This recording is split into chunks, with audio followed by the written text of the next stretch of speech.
Good afternoon, everyone. Afternoon, Miss Archer. Yes, how are you? I'm good. Good. I hope you all had an opportunity to read the chapter. Yes, ma'am, I did. Okay, good. Yes, ma'am. So we'll start with you then. I don't want to break up. Yes, So tell me in your own words, what and why is it so important that you have a knowledge? Hello? Yes. The thing broke up. I didn't get the question. Okay, I ask you, what is risk and why to trust?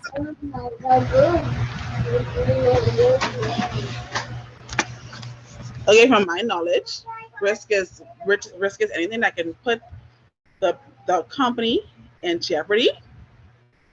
And then I think it's important that we know about risk in trust management because there's there's not just one type of risk. You have reputational risk with hold on, put on top of my tongue. Of liquidity risk, like stuff along that line that we would Right. have to know of and know what to look out for. Okay. Yeah. Yes, ma'am. So yeah, you got the gist of it. Yes, ma'am. Okay. So what is that? Sanika? What about you? Well, risk is anything that threatens or can cause harm to an organization. There are different types of risk, and it is important for an organization to determine its risk appetite. And to me, what I remember risk appetite being is the amount of risk that a company is willing to take on. Yeah. So that's what I understand risk appetite to be. Also, it's important to do risk like quizzes throughout the year for organizations, like risk management quizzes, so that persons that work for the company can keep abreast with managing risk. All right. Not You're breaking a Misacho. Yeah, I thought it was me. Oh, Yes, okay. ma'am. Okay. So I said it's not risk quizzes. What you do is a risk analysis. Okay. Risk analysis. Yeah, I couldn't remember the word, but yeah, okay, that's what I meant. Okay. Okay. So we about what risk.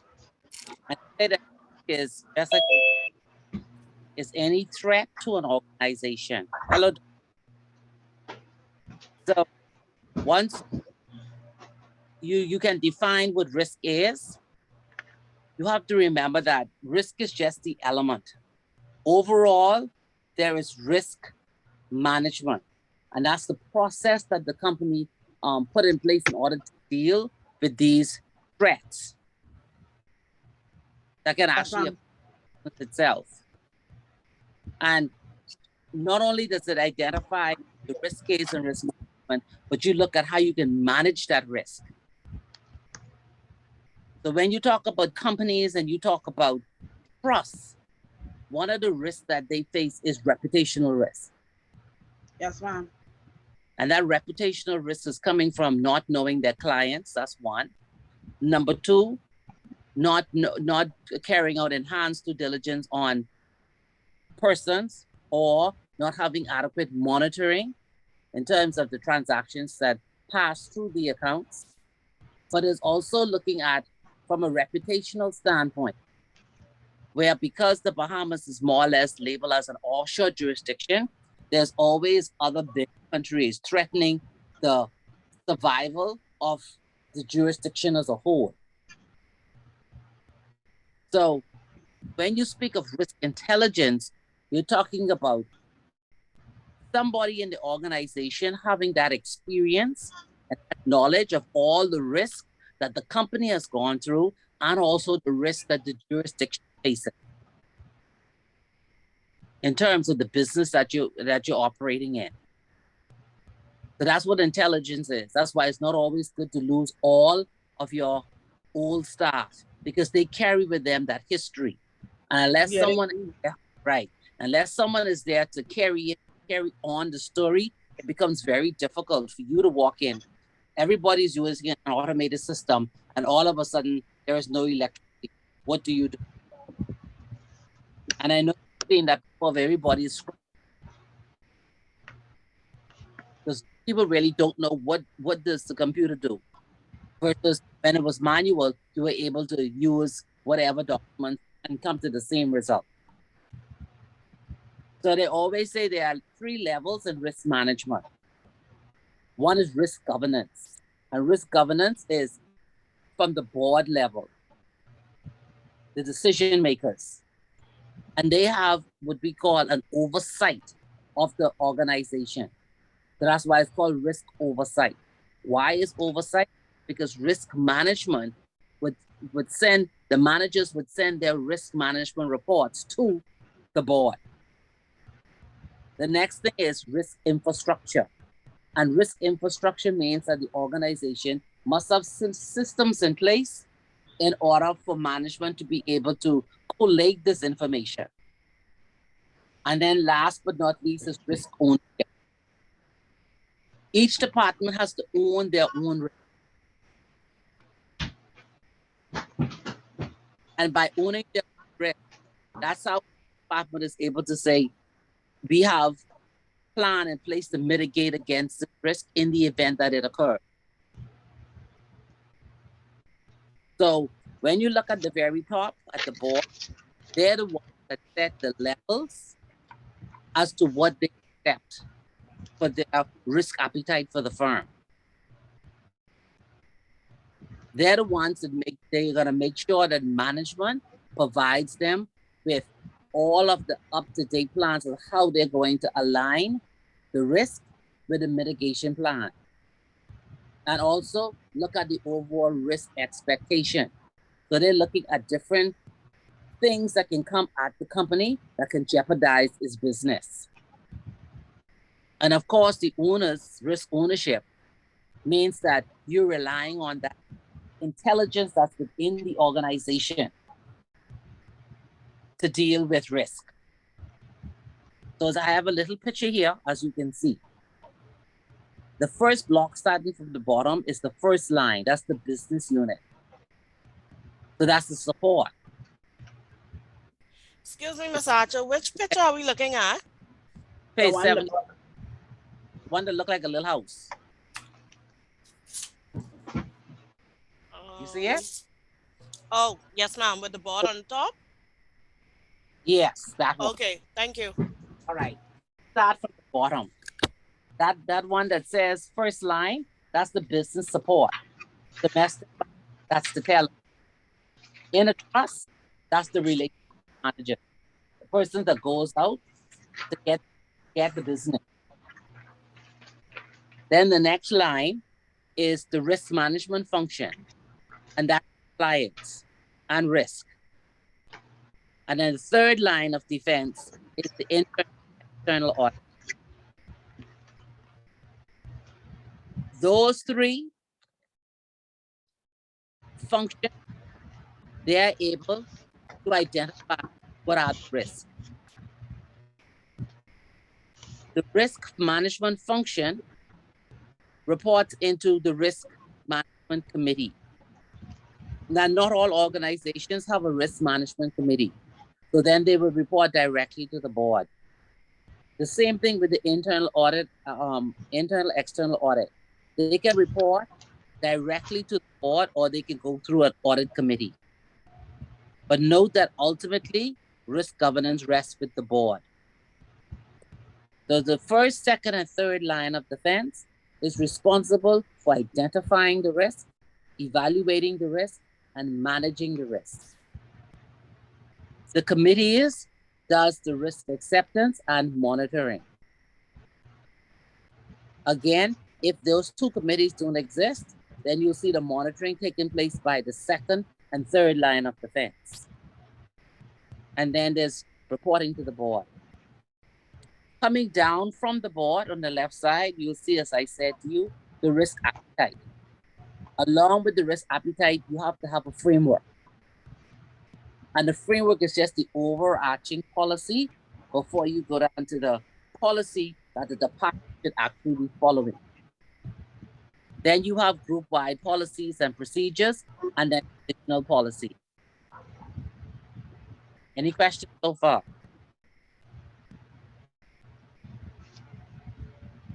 No? No question. No, ma'am, not yet. All right. That's fine. So just like we said earlier, there are different types of risk. That's and the fine. type depends on organization. So you could have operational risk, strategic risk, financial risk, liquidity risk, compliance, reputational risk. Not all risk apply to all firms. Business. So that is a set of trust. What kind of risk do you expect? Sorry, you broke up. I got another question. Why the breaking up? Oh Lord.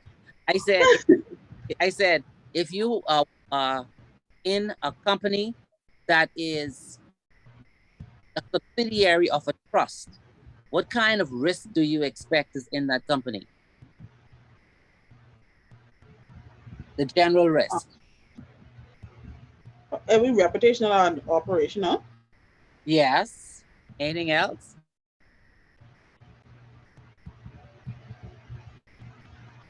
Would it be financial risk as well? You gotta have financial risk. What else?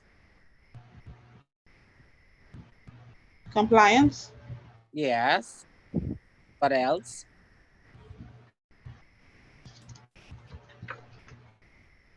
You could have technology risk.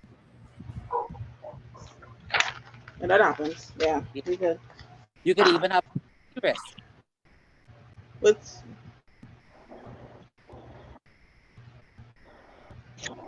Each risk has its own definition yes, and ma'am. an effect on the business. So it depends on what the business is. If you're in the business of making milk, Yes, ma'am. you love it. Then business that what? Making Ms. So Archer, you're breaking all the way up. Yeah, I think something going on with your connection, Ms. Archer. oh, It's like every few words you say, you cut out but 3 or 4 words and then come back in. So it's Yeah. not fast. okay, hold on. Can you hear me now better? Yes. Yeah. We can hear alright. you. Yes, ma'am. Okay, I'll hold it up then. Oh Lord. Decide to do its own thing. No, that's fine. That's fine. Okay.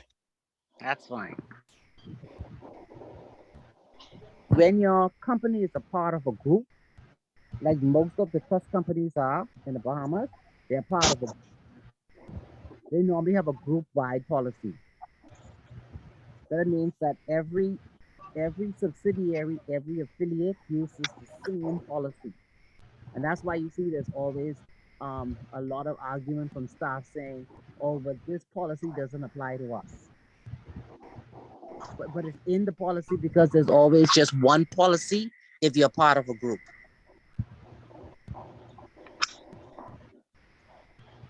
So it says that the trend across industries is to establish an enterprise risk management program, which is implemented in and across an organization, including within the company's culture. That's another element that you have to look at. If you want an organization to be able to address its risk and address it properly and manage it and report to the board on the risks that have been identified, that comes from creating that culture of being aware of the risks that are inherent in the business. I know in our department we have the risk management team came up with like a risk champion for each department. So like they'll be able to know like, hey, what affects each department in a different way and how they could probably help it. Mm-hmm. Mm-hmm. Yeah. So every month we have to send out a report saying, okay, this is what happened in the department. Like most of the stuff in my department is mostly technology. Yeah. So let's say, well, it doesn't matter which department you're in. The risk Mm-hmm. management process, look at the flow chart on 78. The risk management process can be applied to any business. Yes, ma'am. The first thing you have to do is what we call a risk assessment, which means that you have to identify the risk. Once you've identified it, then you have to analyze it. After you analyze it, then you have to evaluate it. That whole Mm-hmm. bubble there is the catalyst for determining whether or not the firm itself is willing to take the risk that you have evaluated. Then you have to say how you're going to treat this risk. Whether this risk is going to require approval from the board or approval from management. Those are the kind of questions you look at when you've determined that you have a risk. On one side is what I say is monitoring and review. Because you've identified a risk and you have a treatment for that risk, you still have to monitor it because things change. Risks are not static. They change based on the environment. They change based if you change your marketing strategy. It changes if you have a lot of redundancy. If you have a high turnover of staff, your risk can change depending on what that risk is. If you're moving from manual to automated, then you have more risk. Then, of course, you have to review. You have to review your whole risk assessment to make sure that whatever risk that has been identified can be properly assessed and is being reported to the board. So that's where communication comes in. You always have to report to the board on the risk and the treatment of that risk and whether or not you have sufficient treatment in your plan to address that risk. So when I mention risk, what is enterprise risk management? You're talking about the firm itself creating a culture where everyone recognizes that knowing what the risks are that are inherent in the business and knowing how to address it is important. So notice in the circle says culture. If your staff don't know the culture of the organization, it's going to be very difficult for you to address risk and manage it. So the first question is, what are all the risks to our business strategy and operations? As an employee, you should know what are the risks that are inherent in your business. So in a trust, what are the inherent risks?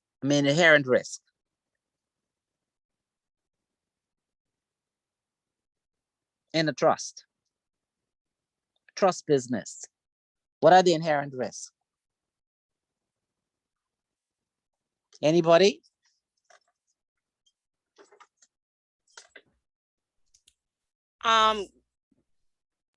Operational risk, fiduciary risk, Mm-hmm. settlement risk. Fiduciary is number one. Yes, ma'am. Oh, you want them in order? No, don't have to be in order. But if I ask you what are the risks, of course you have to put fiduciary first because that's the nature of your business. Yes, ma'am. Yes, ma'am. Okay. So what else? Technology risk, reputation risk, compliance risk. Mm-hmm. So first would be fiduciary, and then second would be reputational. Yes, ma'am. Because that's how trust make their business, because everything is by word of mouth. Yes, ma'am. Okay. What about when you have relationship managers who are going out there and promoting the company? What kind of risk is that? Market risk. You have is marketing risk. Because if you market risk just without the ing, it's talking about investing. Okay. Okay, so market risk by itself is also a risk that you have to look at. And why is that? Why is market risk important? Because in trust companies, a lot of investments are made for the clients. Yes, you got it. You got it. You're right. And so it's important that you understand the inherent risk, and then you have what we call residual risk. So inherent risk is the ones that automatically comes with doing the business, and residual risk is the ones that fall behind. Like take for example, if you have 2 or 3 trusts that people are writing blogs about, saying how the service was so bad, the people are unprofessional, then that means that other trust businesses will begin to feel the same kind of pressure that they are feeling, that people don't want to do business with a trust company in the Bahamas. But that's not a risk that is inherent in the business up front. No. Okay, so that'll be like a residual risk.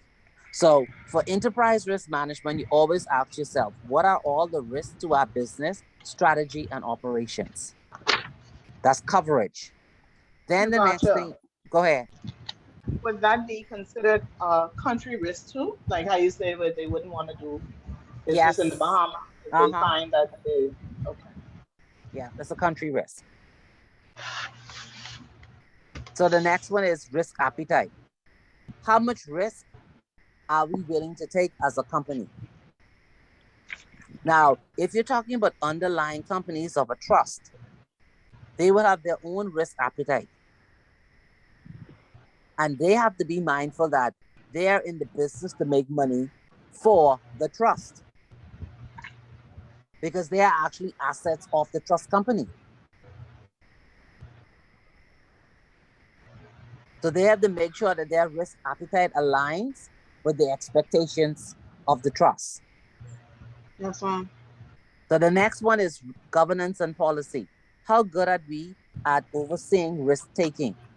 So this is looking at the competency of the board, whether the board itself is able to understand when the reports come from senior management, whether or not the risks are being addressed. Next after that is risk data and infrastructure. How do we ensure we have the right information to manage risk? So you're looking at all of your information systems and you're trying to determine whether what's being reported to you is sufficient for the board to have the comfort that the organization is being run properly. The next thing you look at is measurement, evaluation, and communication. How do we determine the size and scope of the risk and report the results? So this is where compliance and risk, along with the front office, have to decide how big is that risk.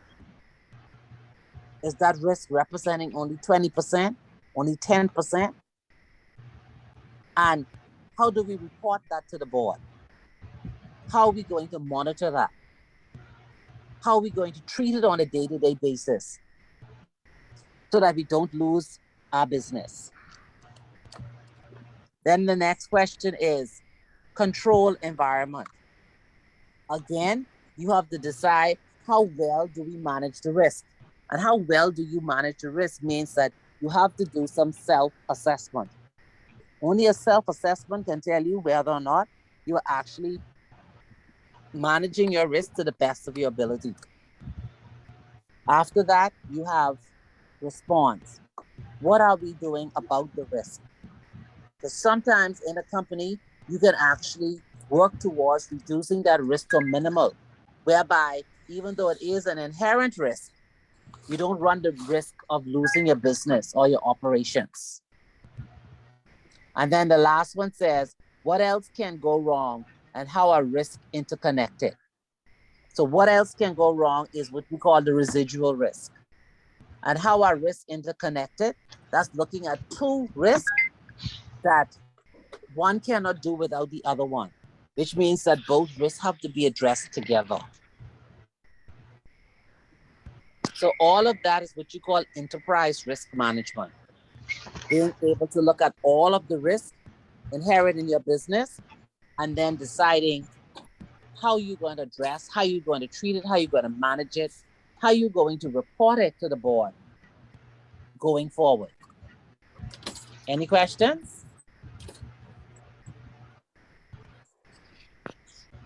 No? So when you talk about risk governance on the board, you're really talking about just one element that the board has to actually consider and make decisions on. The board also has to look at how it's going to run the organization itself. And that is actually called corporate governance. So corporate governance refers to how the board oversees the organization, how the board deals with all the other stakeholders of the company. So in a trust company, who are the stakeholders?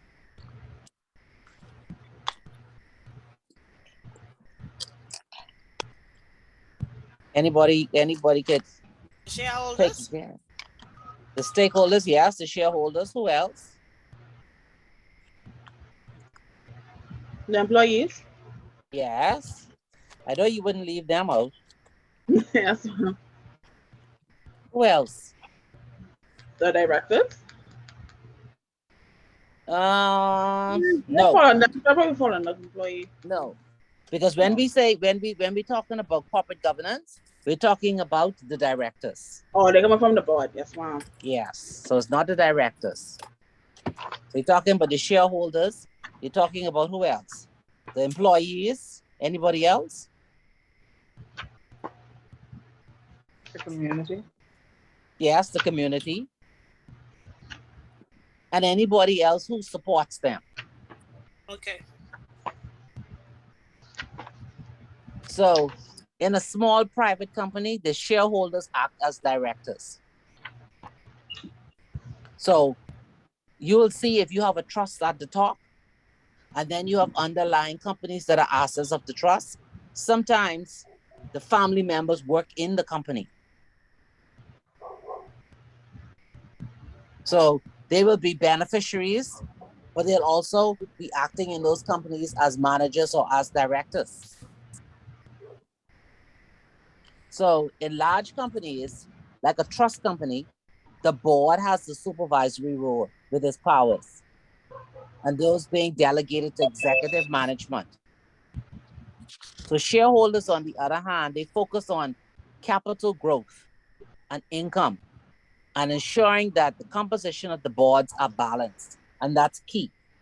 You cannot have a company with a board that is imbalanced, which means that the board has to ensure that based on the business that they're doing, that they have a representative on the board for every area.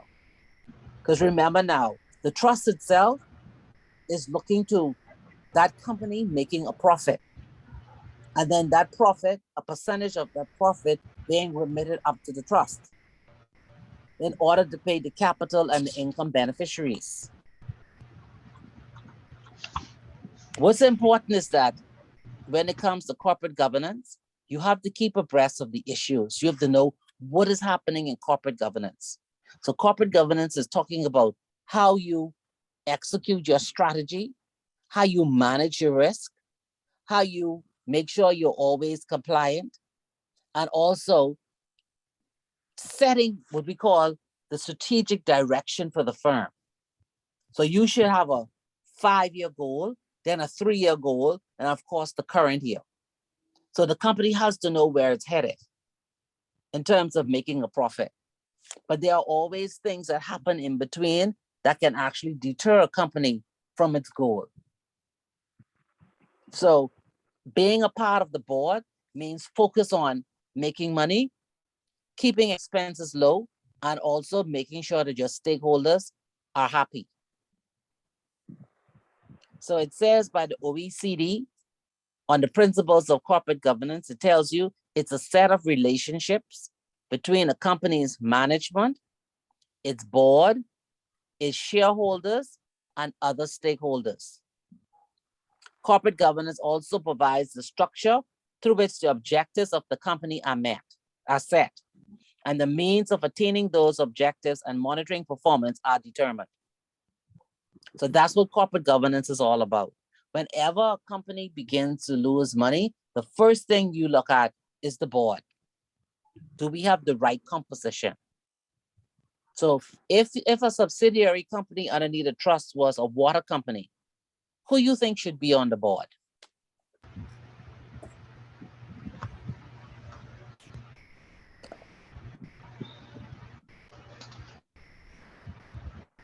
Would it be the parent company?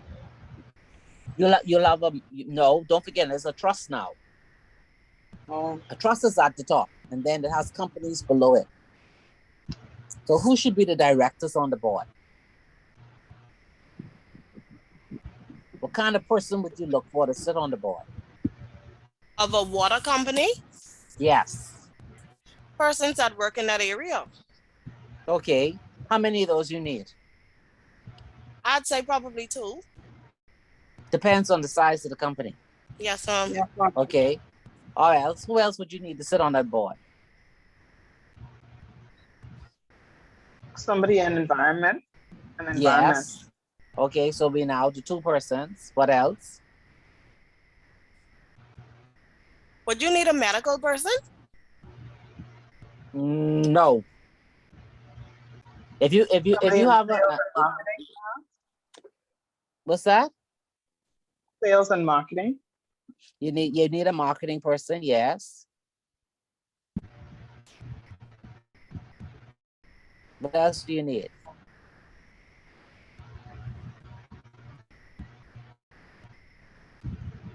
One in legal. You need a legal person, yes.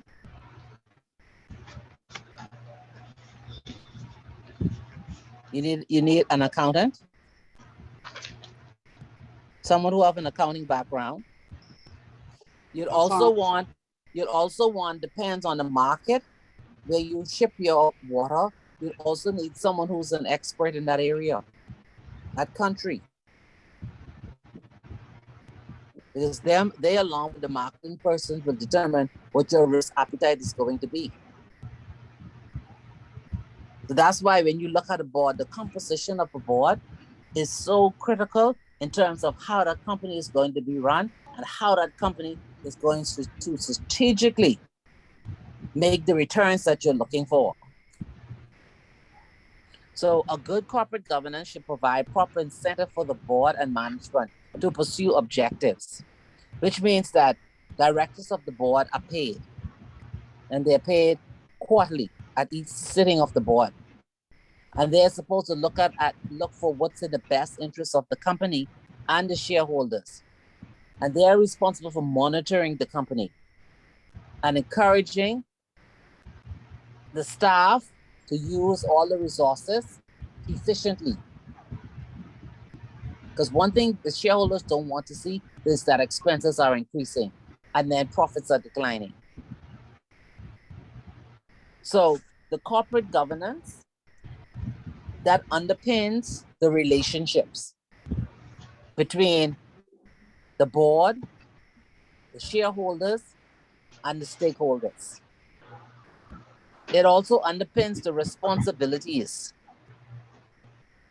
of the board to the shareholders and management to the board. The reporting lines are very clear.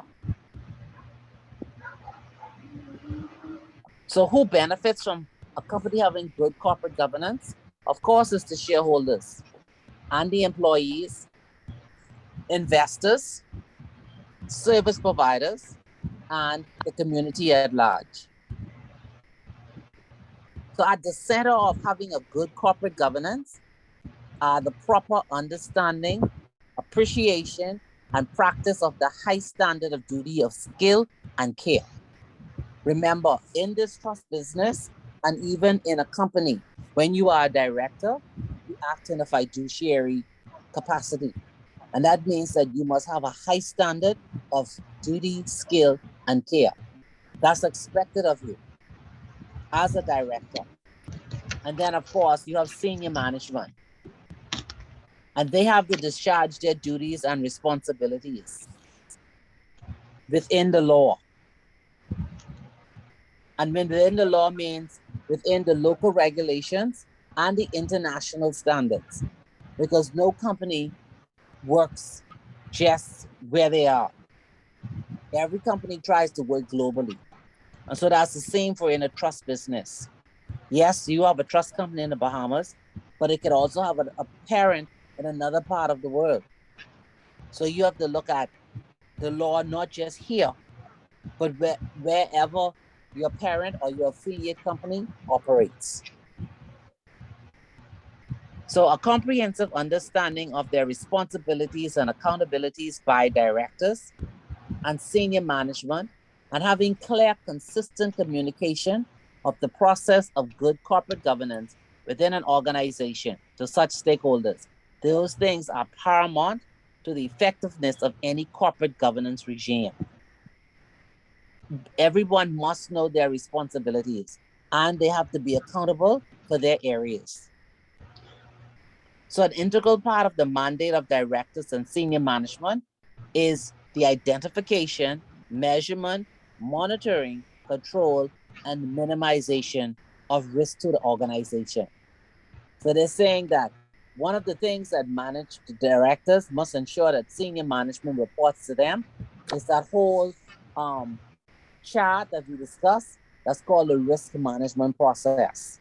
Risk have to identify what are the risks inherent in the business and report it to the board. And everything depends upon the size and the nature of the business, looking at the clientele, and then of course the vulnerabilities of your products. So when you did the chapter on money laundering, you would have covered this area in that when you look at an organization or a company, you have to think about what products you have and how are they vulnerable to money laundering, and how are they vulnerable to terrorism, or how are they vulnerable to being used for weapons of mass destruction. So all of these things have to come to your mind when you report to the board.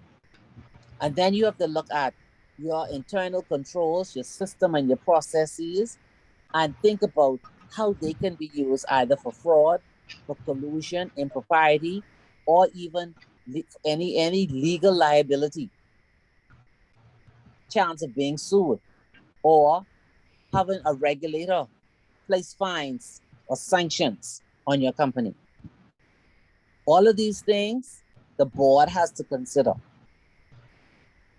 Such measurable criteria as the accuracy, reliability, and timeliness, relevancy, and thoroughness of an organization's risk management system, and the frequency, effectiveness, and productivity with which directors and senior management are able to obtain information regarding their measurements are critical.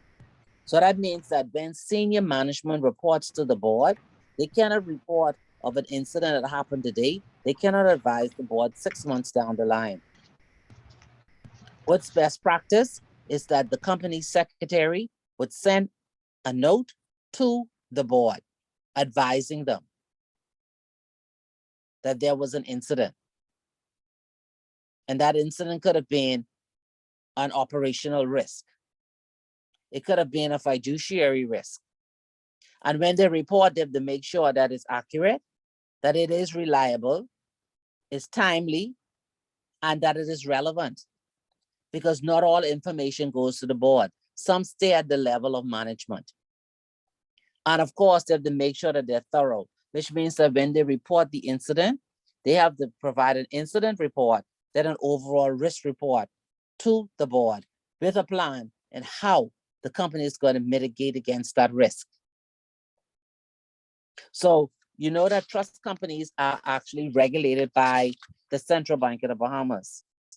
And so that means that when you go to the Central Bank website, you're going to see lots of guidances. And one of the most important guidance for the board is that guideline on corporate governance. What it does is it set out for the board what is expected of them. And it tells them they have to follow what we call corporate governance and risk management best practices. So it's not just what the central bank puts in its guidelines, but also what other large organizations, as things change, the things that they come out as best practices, that's what they need to actually focus on in order for the company to always be in compliance. The central bank's guidelines set out the minimum standards that the regulator expects its licensees to adopt. So that means that once you've read the central bank's corporate governance guidelines, that is the minimum.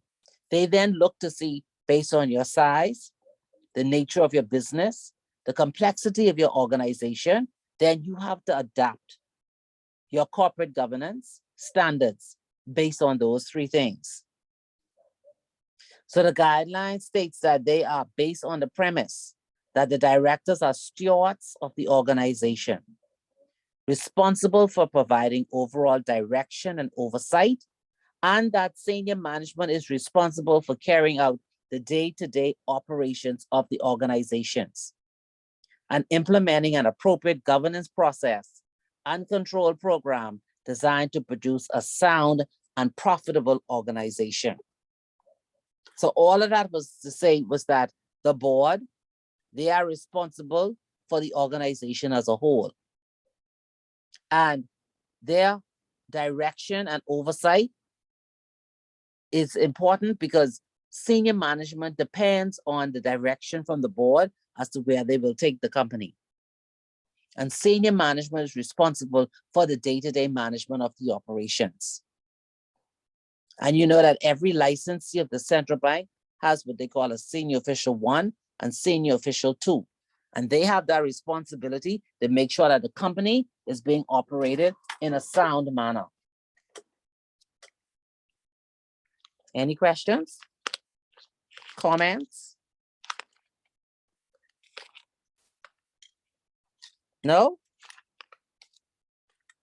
That means my risk question on exam will be done perfectly. Yeah, I think I possibly can chip in. Good evening, all. Good evening. Evening. I saw go ahead. today, I think it was on Eyewitness News on social media, that they had a few board appointments locally. So basically what you were speaking to a few moments ago, those persons would be in line to ensure that the company is being governed in a correct way. Chairmen of the board and then board directors, or that's a totally different situation? No, corporate governance applies to any organization. Hold on, let me see if I can find this board stuff. Yeah, sure. I heard people talking about it today. And then we will apply it. Because these principles can be taken into anything, any sort of business. Let me see if this is a weather report. Okay, let me see. Full listing. Yep, okay, I have one. The full listing. Oh, this just give you the chairman say. The chairman. Okay, so let me see if I can put this in context for you. Let's take the mortgage corporation. That's the first one on the list. Yeah, that's the first one on the list, yeah. Okay, so this company does what? Grant loans, right? True, they're basically government subsidized loans, so the criteria would be less. Okay, so if you're establishing a board for that type of business, who do you think should be on that board as a director? What skills should they bring? First of all, they should understand credit very well. Okay. They need to be ethical, first of all. But that's underlying all of them. Remember what I said now. Once you are appointed as a director of a company, you have what we call a fiduciary duty. And that fiduciary duty means that you are actually at a higher standard than a regular person. in terms of carrying out your duties, Okay. because you could be sued. Okay. So if I do three duties, so you're saying, okay, so first of all, like I said, they should be really well with credit. They should understand the institutional risks, good with compliance. Those would be like Mhm. something I think that if I was the director, what I would need to understand. Okay, a little bit more than that. If you're Mhm. doing mortgages, right? You would need a Or you need to You may- understand the law. Yeah, but you may need you may want a seasoned banker. Okay. Yes. Mhm. You will want someone who knows a little bit about either together or separately about appraisals of homes. You may True. want to have an environmentalist on that also. Mhm. What Mhm. about a contractor of some You could have a contractor, yes, Mhm. but the whoever sits on the board must have knowledge of the business. Mm-hmm. Okay. Okay. Without that, the business is not going to grow Okay. because they're going to sit around and they're going to rubber stamp, or one person will make all of the decisions. Okay. So that's so critical when you actually have a board. They're the drivers of the business. They're the ones that the shareholders answer to. So who does the mortgage corp answer to? The government, And who the government answer to? the people. Okay then. So they have to put people on the board who's going to give us the answers. Why is this company not making any money? Why is delinquency high? What are you doing about it? So you can't have people sitting around the table. One, someone who sell hot dog, someone who's feed this. It doesn't work that way. Not when money is being spent. And the money that's being spent is the people's money. Mm-hmm. So let's say it was like how I said, the water company. If that was a private company, it makes no difference. The persons that sit around that table have to know the nature of the business. They bring the skill sets that they have around the table. So if you're an accountant, when on the agenda, right? So when you're an accountant and they bring the accounts around the table for comments and review, as an accountant, you wouldn't think the environmentalist would have much to say unless he did some accounting class in the past, because that's not his area of expertise. So you expect that the accountant will then turn to the chairman or turn to senior management and say, I don't understand these numbers. Last quarter, you were like this. Last year, you were like this. Why are we here now? What is happening? And then senior management has the answer. Well, apparently the price of some of the ingredients went up, or we had the new legislation, which compliance would have mentioned to you in the last quarter, that has impacted our business. That's how a board operates, a functional board.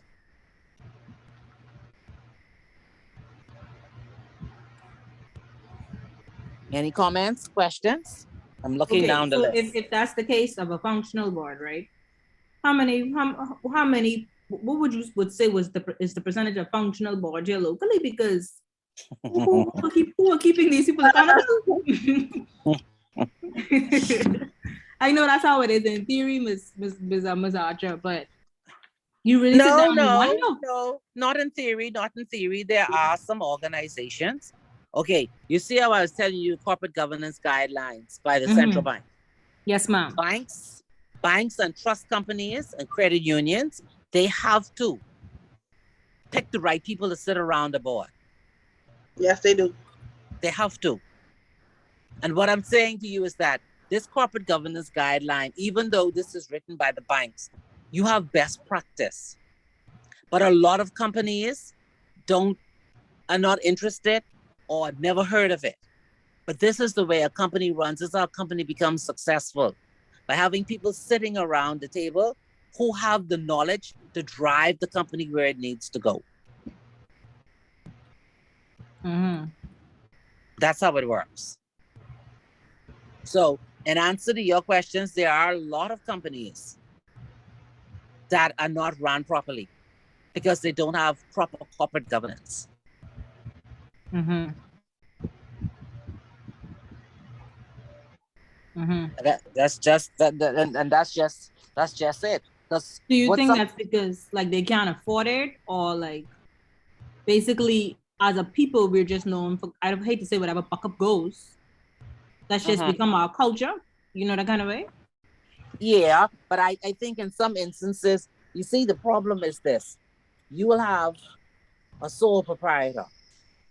You'll find out that they prefer to run that shop as a sole proprietor until the shop cannot stand up anymore. Okay. They never think bigger.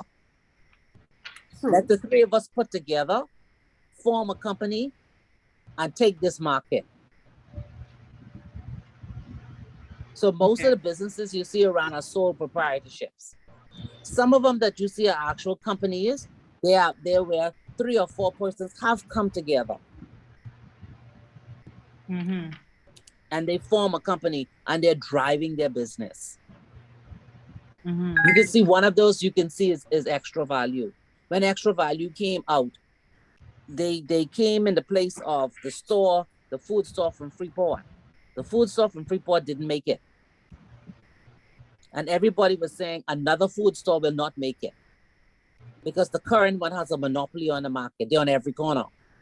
What do you see now? Everybody go in there. I even go there. Okay, then. They have good prices. Right. So everything comes to having a good board and having a strategic direction. You have to know where you want to go and how you're going to get there. You have to listen to your customers as they come in, hear what they want, and get it at the price that they were looking for. You notice what their strategy was. Let's get our price lower than the existing competitor. But make sure we have the same quality. Yeah, because I mean, I went there. They have like something I see in Solomon's Fresh Market for $6. They have it for $3. Exactly. And I guess that's because they don't have to keep up with the high decorations. They don't have to keep up with the location prices, you know? None of that. They in a commoners area, and that's where they're making their money. And so that's what I'm saying. If you look over the past 20 years, all those little small mom and pop shops that were around, what did their descendants do? They just let it rot. Or they sold it to the other nationals. Rather than coming together as a people and forming a company and driving a business. And that's one of our downfall. We can't work together. I feel as though too. It's because small-minded persons would say to themselves, if I were to go into business, let's just say me, I have a sole proprietorship and Symphony also has one.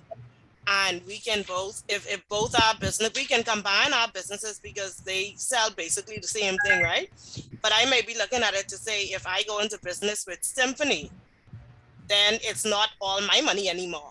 Symphony is now going to be getting some of my money. No, this is how people think. Symphony is going to get some of my money, but I'm not thinking about the fact that I'm getting some of Symphony's money too, so it's still going to balance out. So persons just believe in keeping everything for themselves. Yes. It's before they even think about working with each other. They just don't want to share. Or if they do invest, they invest with people who they don't know. Yeah. That they do like mutual funds or other things, whereby that may be I think Sonica, me and Sonica might be a part of the same mutual fund I'm a part of. Right. When we could have done it in person. We just going through another person and having to pay fees. And so I think that's how we like it. Yeah, I'll be honest. Yeah. Because I mean, the country can't grow. No, not that way. No. I find that a lot of companies don't think about turnover as well, rather than they just want to look at getting the most profit from that one product, rather than thinking about the items turning over quicker, and so they get the profit in that way. And so I think that's where we have a lot of downfall, because then they have things on the shelf for so long because the prices are so high, and they rather let it rotten rather than bring the prices down. Exactly. A perfect example but the thing about it is, Super Value always has their strawberries. Everybody walks in there and see those prices are so high, and they walk out and leave them right there, but then they end up rotten. If Yep, the price they is do. more reasonable, at least you would have those items turning over much quicker. At least you would have Because you're got gonna them make a sold. loss no Not to matter worry right, no about. matter what, right? Right. You might have made a slight profit rather than a Yeah. whole profit on the two items that you would have sold. But you have that new place now that's off Mackey Street. Yeah, my me be going there a lot. She's been killing her. Distributors. Discount distributors. Yes. Mm-hmm. A lot of people go there because they have their turnover is their It's prices are good. fast. They're like, there's a lot of people go in there. Yep. So it's I so think it's their marketing too, because they always have some type of combo, whether you winning or not. They having a combo. mm-hmm. So you feel like you winning even if you're not really Yeah. winning. So you look so at you that see, like that look like a deal, and you go with that.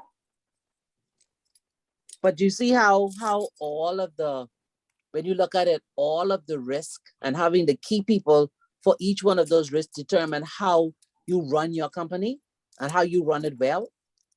When you have competition, you have to know what your competitor is coming up with next and how you could beat it. How you going to do it? But you have to have resources to compete, first of all, Well, because again, if you need resources to compete, that is why you have investors. You don't have to put the money yourself, You can actually have investors. But again, it's just like the point you said. Nobody wants to see someone else make money. because nowadays everybody want to have a car rental. You know? Because they heard that so and so say, "Oh, I make almost 500 a week, when I do this. Okay, let me do that too." Everybody want to do it, but it'll be just like the breakfast place, 99 cents. It will all die. That's true. There's no 99 cents breakfast anymore. Nope, it will all die down. Everybody does the same thing that everybody else does. No one does anything different. Everybody bringing in the same type tasks. Speaking about 99, sorry, have anyone ever gotten back their 1 cent change from those 99 cents? Never. You know how much money that is they making off of people because they're not giving you back that 1 cent change. Like, yes, they've been doing that. They have made a lot of extra money off of people's change. Yes, I mean, I wasn't looking back for it, but if you really think about it, if they have 100 people a day, that's an extra $1 they made. It is. Yep. Wow. But that's how it is. But coming back to your first point with all of these board appointments, you would see over years that it's more favoritism rather than looking at finding the right skill sets to give us what we're looking for. What you learn when you do corporate governance is this. When you have a board, okay, let's say we were making t-shirts. You don't put a bunch of old people on the board. No, Mom. You need a young girl, you need a young boy, someone around the age of 21, 25 on the board. They're going to tell you what's the future. Yes. And at the same time around the table, the older people who do accounting and stuff like that will guide them and train them in their mind that, okay, no, you don't go large at the beginning. Let me tell you this story. This is how this business ended up in the way that they are. No, we're going to do it gradual. Marketing will say, blue is not a color. Bahamians don't buy blue. Now, if you're targeting a different set of people of a different color, this is the color that they like. Everything has to come together. This is not a bunch of people sitting around the board, everybody sleeping, everybody done past working age. Oh, yeah, what they say? Oh, agree. You'll never grow. Just will not grow. Now, the rationale for the selections that were made, I have no clue. No, there's go based on who they know and not what they know. Exactly. So at the end of the day, we're always in the same position. We go nowhere. At the end of every report, which always come late after a couple of years, No profit. And that's sad. It's really sad. That's what corporate governance is all about. So if you're regulated by the central bank, you have to actually do an annual certification every year. And the board has to attest annually. The board has to attest that there are no deficiencies, or if they are, they have to report what they are. And those deficiencies can trigger an on-site examination. Annually, they have to do it. Any problems that have been identified, they have to report it. Now, if management did not report a problem or a deficiency, and the inspectors come in and find it, you know what happened to that management, right? Mm-hmm. Okay, so it's not just being appointed in a position and everything is just hunky-dory. It doesn't work that way.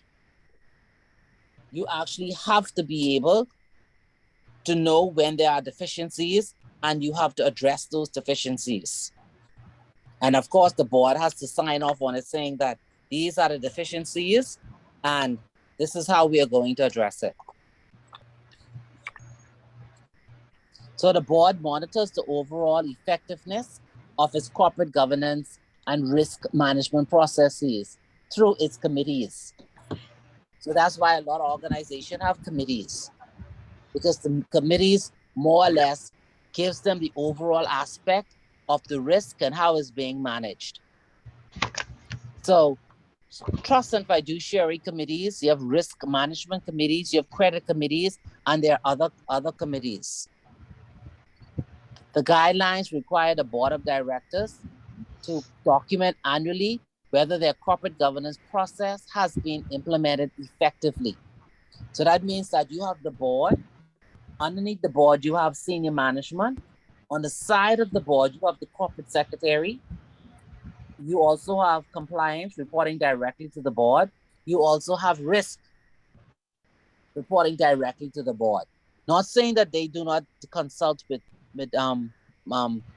whoever's the managing director of the company, but their direct report is the board. The guidelines require the board to document annually whether their corporate governance process has been implemented effectively and has successfully enabled them to achieve their overall business goals and objectives. So you're not there just to come and sit around the table and then collect a stipend. You have to make sure that the company is actually meeting its goals and objectives. And it can only do that through your direction. Then it says licensees should generally assess whether their overall control environment, compliance culture, the policies, the procedures, and risk management systems are appropriate and effective in meeting and protecting the interests of its stakeholders, particularly the shareholders and clients. Because nothing is worse than investors putting money in your business and you're not making a profit. An external auditor must be engaged to annually review and assess the methodology followed by the board in analyzing and monitoring the operations corporate governance process. And the auditor must report directly to the board and the inspector of banks and trust companies on any discrepancy with the board's risk management assessment. So you see how important it is to be able to identify the risks that are inherent in the business, being able to analyze it, evaluate it, treat it, monitor it, review it, and report to the board. So whether or not these persons selected have any idea about what corporate governance is, you will only find out at the end when they do an audit. So as a licensee of the central bank, they have that duty of confidentiality in each organization. And I know all of you would have signed a letter of confidentiality when you went to work at the bank or trust company? Yes, ma'am. Okay. So do you know why? I know. I think it's because we deal with customer information mostly. Yes. But it is in our laws. By Yeah. law, we have a duty of confidentiality. Oh, okay. And that, yes, by law. It's written in the law, in the Banks and Trust Companies Regulations Act. You can only disclose information if it falls under one of the 4 exceptions. And that is, if it is by compulsion of law, which means a request from the Attorney General's office or from the police or from FIU or from the court. You can disclose information if the bank or the trust company or the credit union thinks that it is in the public's interest, something that the public needs to know because it's going to impact them. They can disclose it if it is in the bank's interest. So if the bank see that there is something suspicious going on, or they hear that something is going to affect the bank and other banks and they're doing the same business, they can disclose that information to the regulator or to the Attorney General or to the police. And then fourthly, they have a duty to disclose by the express or implied consent of the customer. So you know when all of your customers sign that account opening documentation, there is a clause in there that speaks to confidentiality, which means that asks them, can I disclose this information? And that gives them the express consent. The implied consent is based on the nature of the relationship. So you always have to remember that once you're in a banking relationship, it is a contractual one. And it is and it's based on that premise of express and implied terms of the banker customer relationship once you establish an account with a bank. So that duty with you being a banker is a fiduciary one. And you owe that to the customer. And you can be sued the bank can be sued for breach of contract if you disclose information you should not disclose. That's why you normally terminate it when there's a breach. So that means that you cannot divulge information to your spouse, your relatives, your partner, your best friend, other financial institutions, or anybody who is not authorized to know. And I know Bahamians like to divulge information because this is my friend, this is my cousin. You cannot. It's against the law. And the bank can be sued or the trust company can be sued. And that's why if you want to go into this trust business, you have to learn everything is confidential, even more confidential than what it is in the commercial bank. Because you're dealing with very wealthy people who could be kidnapped. They could be kidnapped. All kinds of things can happen to them if you divulge their information. So the duty of confidentiality does not apply only to a customer's account information, but it also extends to information relating to a customer's identity, their assets, their liabilities, and their financial affairs. Now, in the act itself, it allows information approved by the inspector that could be transmitted from a licensee to its head office or branch or subsidiary. So if your bank is a subsidiary or a branch, the inspector can allow information to go to that office. But there are no names that goes with it, just numbers. And it's only done for collation of information. The act also allows the governor to promote information on the beneficial owners, the directors and officers, and operations of a licensee. And the governor has the power to provide information to domestic regulatory authorities. So information is shared between the central bank, the insurance commission, the securities commission, All of them share information. And you notice that when they send out guidances, now they'll send it out as a group. Now, this duty of confidentiality that we have enshrined in our law, it is also a common law duty. And common law means case law. And the case law on confidentiality goes all the way back to 1924, where a client of the bank was actually behind in his payment, and what did the bank do? The bank disclosed that he gambled Oh, to his boss, and they fired him, and he sued the bank. oh, the And suit. that is where this case came from. The case of Turnier versus National Provincial and Union Bank of England.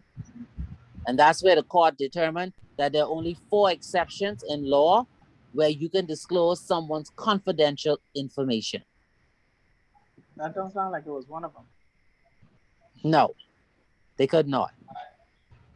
And of course, if you breach that confidentiality in the Bahamas, the fine is $25,000, or you spend 2 years in prison, or both. So in the Bahamas, we have always, from the time we started our financial business, we've always used that duty of confidentiality as the backbone of what we do. And that's why the jurisdiction is always being attacked, because that is what we sell. We sell our duty of confidentiality, which means we don't talk people's business. Mm-hmm. That is our high selling point in the trust business and in the banking business. And that keeps giving us a competitive edge, in that we keep that enshrined in our law. And that's one duty we will always perform, our duty of confidentiality. And that's what attracts customers to come to the Bahamas. We will fight to the, That's we where will that fight. stems from, where they have these movies where they talk about they're gonna send their money to the Bahamas or to Cayman, because they Yes. know that it is strict about the confidentiality of their funds and stuff like that. Correct, Their yes. accounting and banking business. Yes. So if you have a chance, you could watch The Laundromat on Netflix. That's also about offshore banks. Or you could watch The Mechanism. It's kind of long. It's a series, and it's also on money laundering and putting your money offshore. Today I saw a report regarding Moody's downgrade, Mm-hmm. about how the constant debt and the borrowing in X, Y, and Z has been an issue. Have we had Yeah. do we also have concerns about confidentiality here, or they say we're too confidential? No, what they're saying is the confidentiality is, okay. In the past, when I say past, I'm talking about going back World War II time. Mm-hmm. In the past, persons would have put their monies not on the mainland. They would take it out to small countries like us, the Bahamas, Malta, Seychelles, Barbados, Cayman Islands. They would go to those small islands, send their funds there, and not keep it on the mainland for many different reasons. One, they didn't want to be kidnapped. One, they didn't want people to know their business. Two, some of them didn't want to pay taxes on those funds. But times have changed. The countries, those big countries, begin to realize that, guess what? We don't have sufficient money to run our country. So we have these citizens who are very wealthy, but where is their money? Offshore. The money is offshore. And so that's why they start putting the pressure on these offshore jurisdictions and saying that, guess what? You must bring these laws into place in your country. No matter where you have your money, we still want to tax you for it. Yes. We want to know what you have. Right. And so they started over the amnesty, where they told their citizens that, guess what? You have this amount of period to bring your money in and declare it. and this is what we will give you a rebate on. So a lot of people did that. So a lot of accounts were closed. Because some people has had a little small nest egg. They might have had an account sitting here maybe with 150,000, $250,000, $500,000, but that was their little nest egg for when they retire. But after they had to dip into it to start to pay taxes, it didn't make any sense anymore. But with persons who have an ongoing, thriving business where they're making money, then they decided that, guess what? They would pay the taxes, and then they had to restructure their businesses in order not to be seen as if they were evading taxes. Because by law now in the Bahamas, you have to provide your tax copy of your latest tax filing. And that would be CRS? Yes. Okay. And of course, after that, they came with, we want to know who own all the companies in the Bahamas. That was SESRA then? That SESRA has to do with how much money you make. Register of beneficial owners is talking about who own those companies, who own those IBCs, those underlying companies under the trust. They want to know who's yes. That's why they stopped the bearer shares and stuff like that then. The bearer shares stopped right after 2000 when we were the first time we were blacklisted as being a haven for money laundering. Because what you had was that you would have a company on your books and your company name, Bay Company. And it said when you got the company, the beneficial owner was Christine Archer. But because it's bearer shares, I could walk out there right now and I owe Sue Ellen. So I said, Sue, I can't pay you. She said, I could put you in court. I said, you know what? I have some shares in the company. This is what the company is worth. And I pass her the share certificate because there's no name in it. It just says to bearer. So then Sue now owns it. So here you are sitting in the Bahamas. You have this account and you think Christine Archer is the ultimate BO on the account. That certificate has passed from me, the Sue Ellen, the Mary Sue, to someone else, So you don't know who has it. It could be a money launderer. It could be a human smuggler. It could be an arms trafficker. It could be anybody. So to reduce all of that risk, they just abolished bearer shares.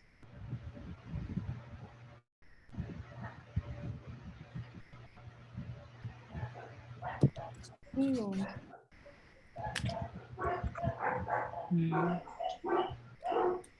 Any more questions? No, I think that's good. We're just going to say, someone had something to say just now.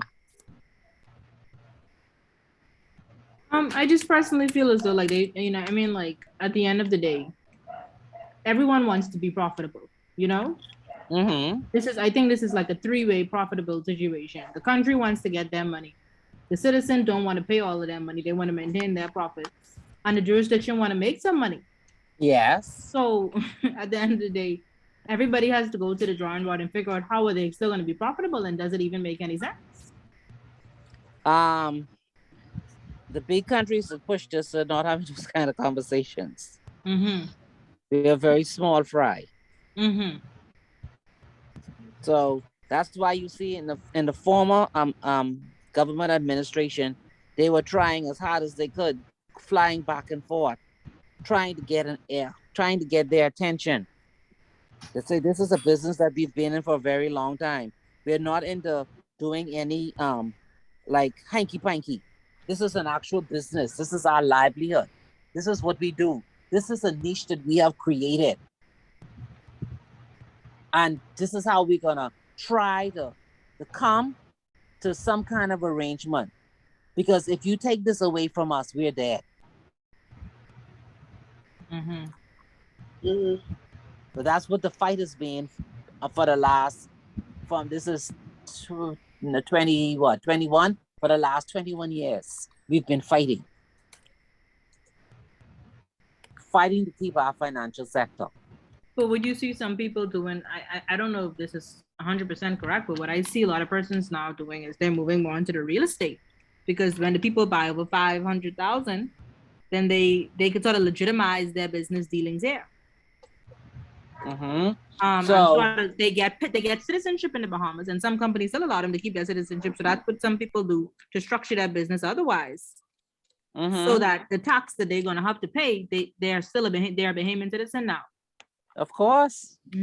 So that's And, another form of setting up their business. Yes, but other countries offer that too, you know. It's not just small countries like us. Other countries offer that. That you could come in, you could buy land at a certain amount, and you're able to apply for some kind of status.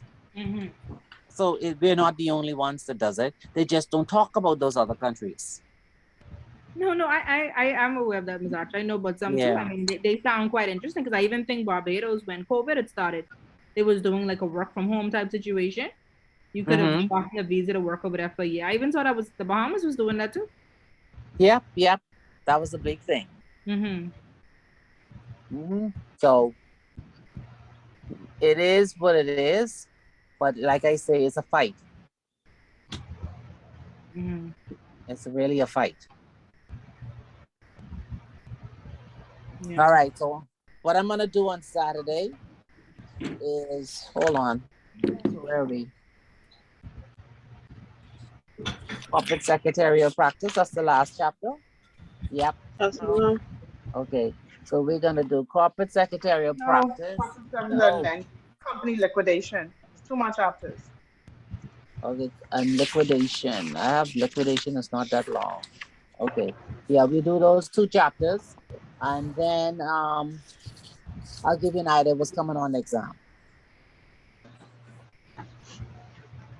That exam. Would it be the same format as the one we had last time? Which you had last time?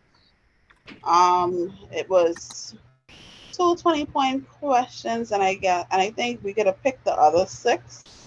I'll see. I'm not too sure. Excuse me. Sorry. Yes. Does anyone else have 2 unit 9s in their book? No. I have 2 company secretarial practice unit 9. No. So you're missing chapter 10. That's company liquidation. Today, what, chapter 9? Yeah. Okay, Yeah, well, we can. I have chapter 10 as well. So. Okay, all right. So don't worry about that. Okay, well, if you want to, we can do chapter 9 now. I think that sounds like a very good idea. Yeah, Okay. it sounds like a good one. Or even if we go halfway, I mean, at least we started. Okay, all right. So. Chapter 9 isn't very long, eh? No, it's No, not. it's not long. So remember, we were just talking about the board, right? And I said that the board has the corporate secretary who reports to the board. So in this chapter, it speaks about the secretary is appointed by the board of a private or public company, and they're the person that ensure that the company is organized properly. So when the company secretary sits at the board, the secretary normally sits to the right of the chairman of the board. And they're the ones who will tell the chairman whether or not any requests or any direction he gives is in accordance with the laws of the company itself. And the laws of the company come from its memorandum and articles of association. That company secretary is also responsible for telling or advising the chairman as to whether or not any proposed activities are within the ambit of the law of the business. The company secretary is supposed to also know what are the best practices internationally and locally with regard to corporate governance. So that company secretary is responsible for initiation when there's a new board member. They're also responsible for making sure that the board is aware of all its legal responsibilities. And the company secretary is the person who acts between the board and senior management. because the company secretary is the person who's going to prepare the agenda and make sure that all of the documents are ready for the board. They are also responsible for advising the board as to how to conduct themselves, how to do reviews. They also are responsible for making sure that all of the needs of the stakeholders are met. Now, this, when someone gets a job as a company secretary, you'll see they normally stay there practically for life. Why do you think that is? Because they already know how to. Yeah. They know more than sometimes the owners and stuff like that. Exactly. And they already have like the personality wise, they already the boss don't have to say too much. No, You understand the cues. and they depend on them. Mhm. Also, because they're responsible for initiation, so they would, if you put someone else there, they wouldn't really know exactly what should be done or how the company has been running all the time. Exactly. So it says the role of the company secretary is not clearly defined, because you can't just say you only do A, B, C, and D. It's much more diverse than that, because it goes from company to company to company. I know of one company secretary, she does all the minutes, but she's also a fill-in for human resources, and she also fills in for the CFO. So you see what I'm saying? You're the person who more or less does all of the fill-ins, because you know everything, because you sit on the board. Right. So that secretary sits on the board? Yeah. They have to take the minutes. Oh, yeah, in that way, yeah. Yeah, they take the minutes. So they said that the duties. But they don't have voting rights, though. No. They just take the minutes. They only speak when they're spoken to by the chairman. So they sit there quietly and they take the minutes. Now, if a comment is made and the chairman needs some kind of clarification, he's going to turn to the company secretary. Because the company secretary have to know the memos and articles and have to know the laws that relate to the business. That person is the guide to the chairman of the board. It sounds like a stressful job. It is. Extremely stressful. Yes, it is. And I think sometimes, oh, sorry, go ahead. No, go ahead. I was gonna say, I think sometimes too, the chairman could be a bit, and what he expect you to do, he could be a bit overwhelming. Yes. Because at the end of the day, okay, unless you say that the lady's name is Sarah Jane, Miss Jane, so and so is coming to see me at whatever particular time, you have to have it ready. Mm-hmm. You know that. So they operate in a legal capacity as well, then? Yes. Mm-hmm.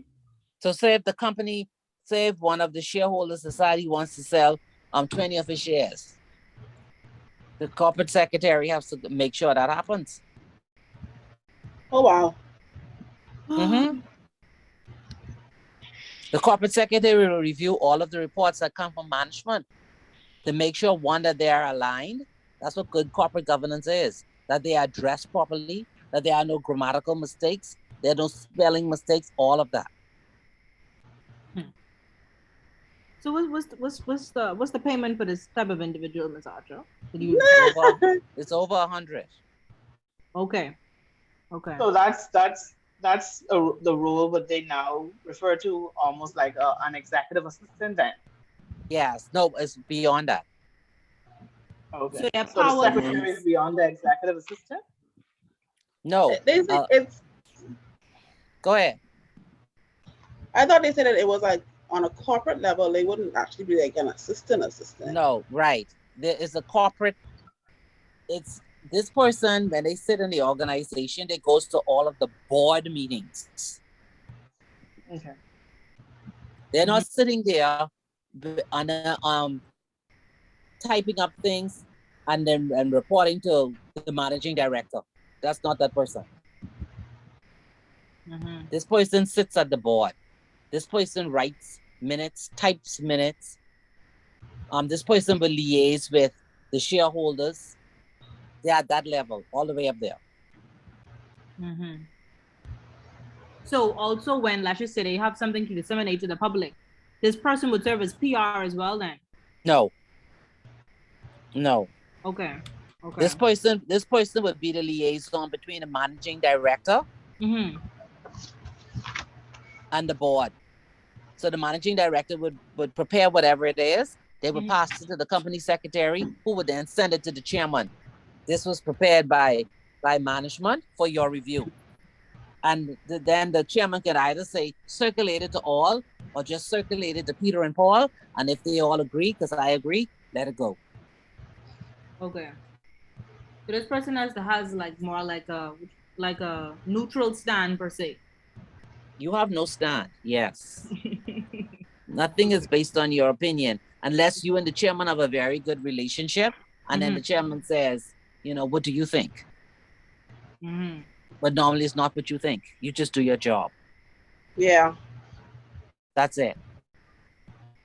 So it says that the secretary may have some administrative tasks, and this position is an officer of the company.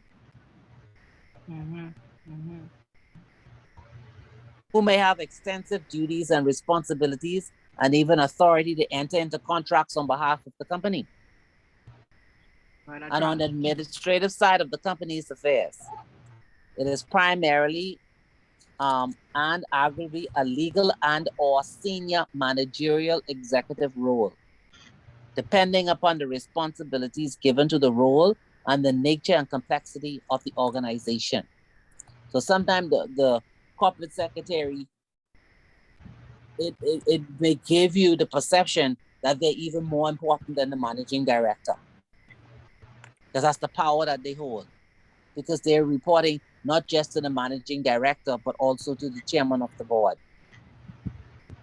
So the company secretary provides advice and guidance to directors on their obligations under company law and any other relevant laws and regulations. And of course, the company's articles of association. So that's why you need a little bit of legal background, because you have to be able to advise the board as to whether any recommendations they make are legal, whether or not they need regulatory approval. So you have to know like a lot of steps and different things. You cannot let them sit around the table and have a discussion. And you know that, hold on now, before we put this out to the public, we need to do this. We need to speak to this ministry. We need to get this certificate first. You have to be the one to if the chairman doesn't know, to say it at that time in the meeting.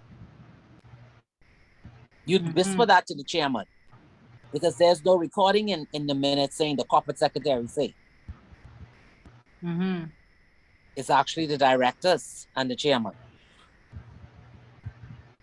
So the company secretary normally ensures that dividends are paid to shareholders, the company records are properly and accurately maintained, and shareholders are appropriately informed and notified of meetings and corporate affairs. So all of those things are done by the corporate secretary. And they're also responsible for paying the directors. So what are some of the competencies that a company secretary has? They must have a thorough understanding of the business. They have to know the legal and regulatory. They have to know corporate governance responsibilities. And that's not just for the board, but also senior management and the general public at large. They have to have knowledge of company law, practice, and procedure, which means they have to know the process for transferring shares, making appointments of directors, removing directors, appointing officers, getting whatever licenses that are needed. They have to have proficiency in reading and understanding the company's financial statements. So you have to know something about accounting. You have to have good oral and written communication skills, because you're going to be writing a lot.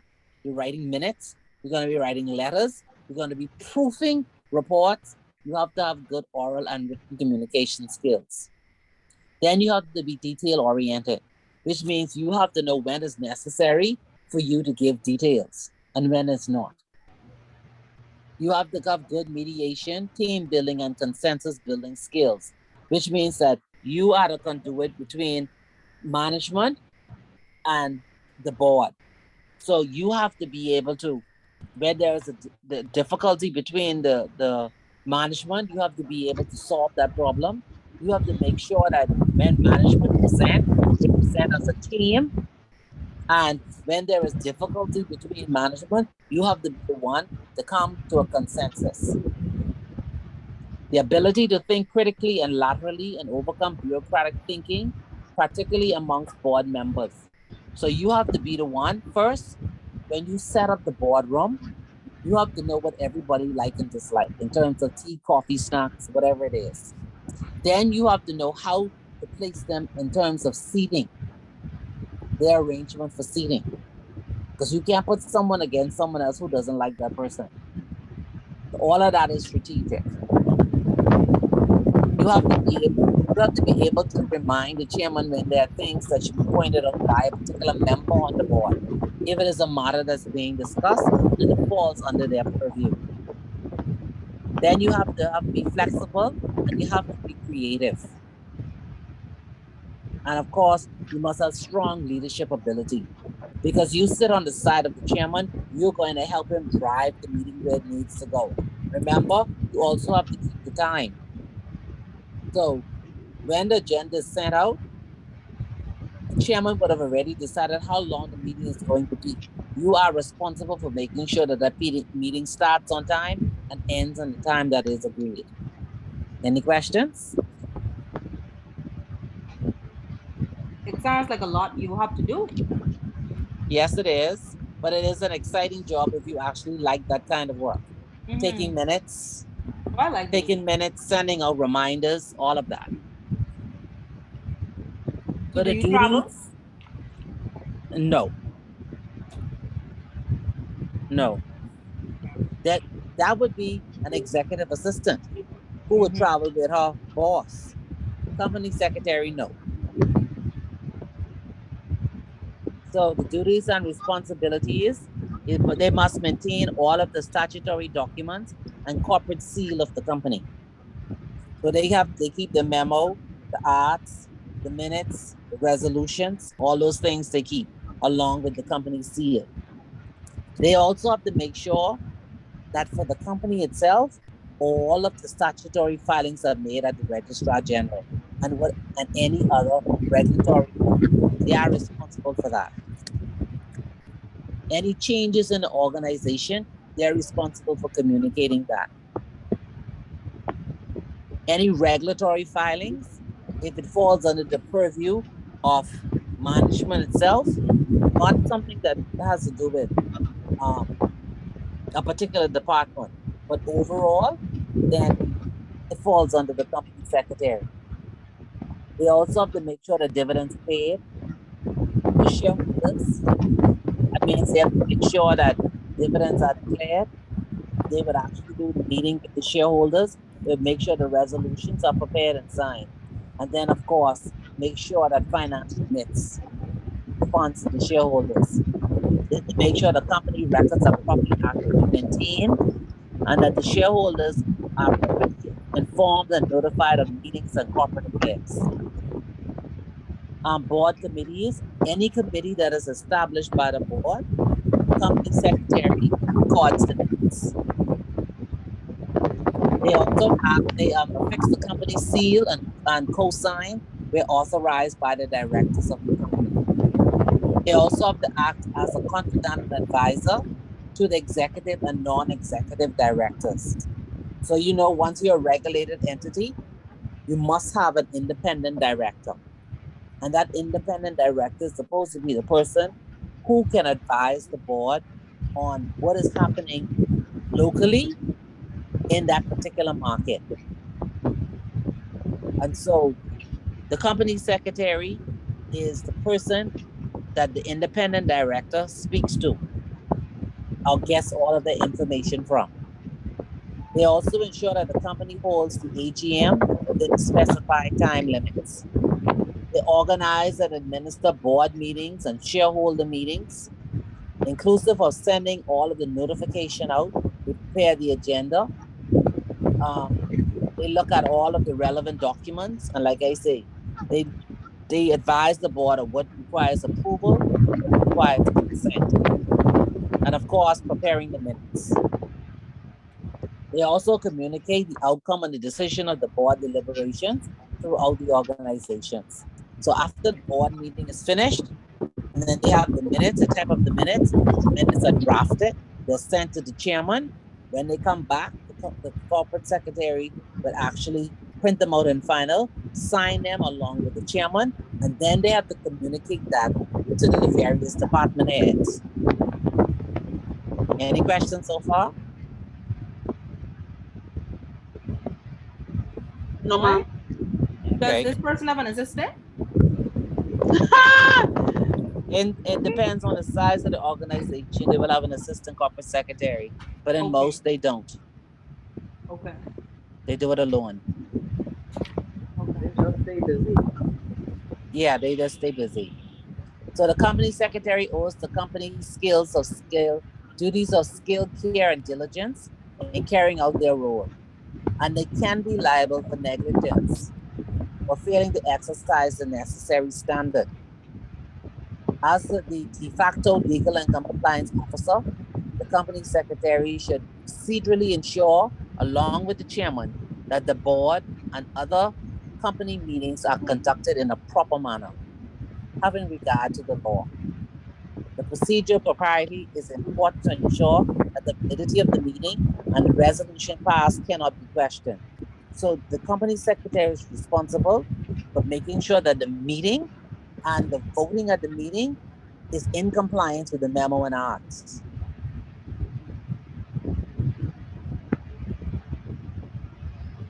So a company has different types of shares. A company has ordinary shares, they have deferred shares, and they have preferred shares. So a company secretary must know the different types of shares. They must know what is the share capital of the company, and they also have to know how many shares. Miss Doctor, you're breaking up again. I am. Yes, I can hear it. I can There's hear a it lot of crackling. You can hear me now? Mm-hmm. Okay. So I was saying that a company has many types of shares: ordinary shares, deferred shares, preferred shares. There are many other types because you could have cumulative shares, preferential shares. So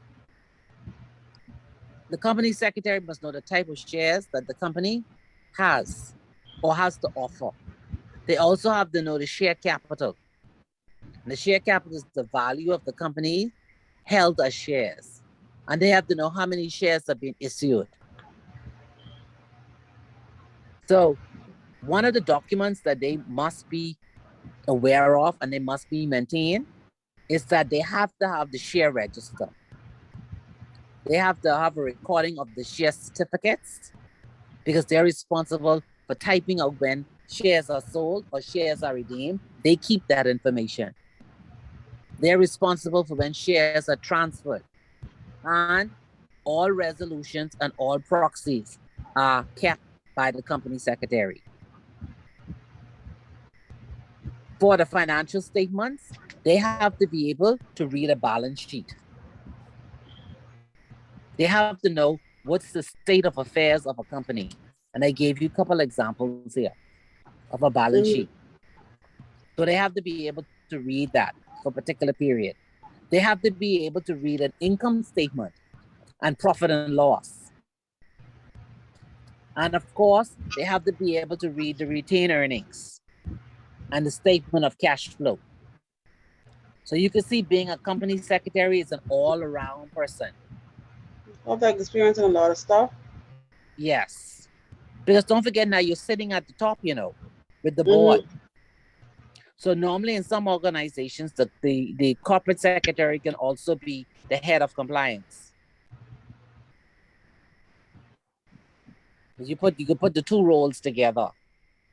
Because in my organization, one of the things is, head of compliance, basically double checking everything. Right. So, and then there's a hefty role. Yeah, it is. So they have the director's minutes that they take. They have the shareholders' minutes that they take. and then they have general minutes. So in addition to that, if they are part of a large organization and there are committees. Let me show the chart right now, gentlemen. Here's the vote of the street. Sorry. That's all right. So if they're in a large organization and the board has committees, like I was telling you earlier, like an audit committee or a risk committee, the corporate secretary takes the minutes for those meetings also. So what are the annual general meeting?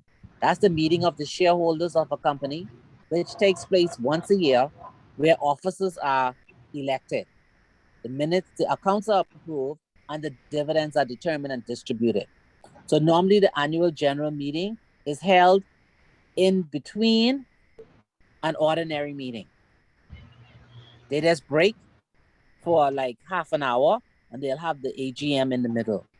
Because after the AGM, there are statutory filings that have to take place. We have the extraordinary general meeting, and these are special meeting of the shareholders to discuss an important matter which cannot wait until the next AGM. And then of course you have the ordinary meetings, and these are the meetings of the directors or the shareholders to decide, approve, or authorize a particular matter or transaction evolving in the company. Any questions? The ordinary meeting would be, for example, like a meeting about distributions or. No. The ordinary meetings are the meetings that are held every quarter. That has a standard agenda. You talk about the accounts. You talk about,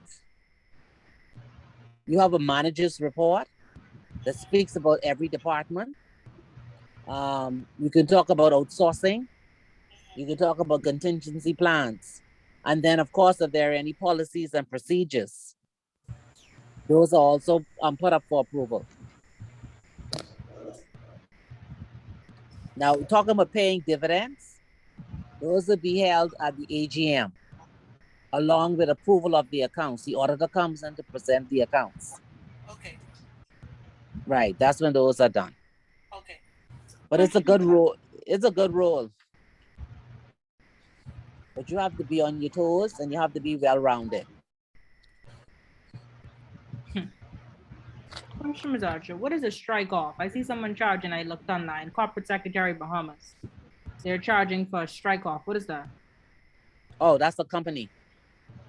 The company is no longer needed. So you ask the registrar will strike it off the list. They charging 500 for that? Yeah. It's a money-making business. Okay. Because what you're doing is you are incorporating an IBC. You take that IBC, you use it around the world for your business because of anonymity. So you have yearly filings to make with the Registrar General. And so there are fees to be paid for that. That's just the fees to the government. Then you have to pay fees to the registered agent. So after you finish with that company, if you no longer want it, then you put it into liquidation and then have it dissolved and strike off the register.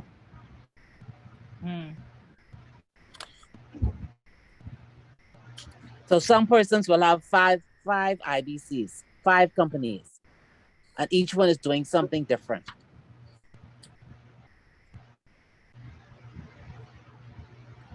These people making money, bro.